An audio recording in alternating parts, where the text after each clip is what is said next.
Morning, this is for the 2018 ID Parts Cold Start Competition. We're in northern Iowa and we're heading out to the car. It's 0 or maybe 1 degree above, and we're going to go see what my 2000 Jetta TDI with 300,000 miles on it is going to do this morning for starting. Here's a bottle of Fiji water that's frozen solid. You can see we have 297,000 on the car.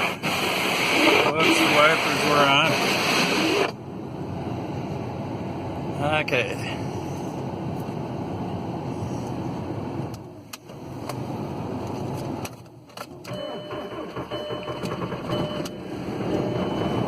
There you go. Good old girl.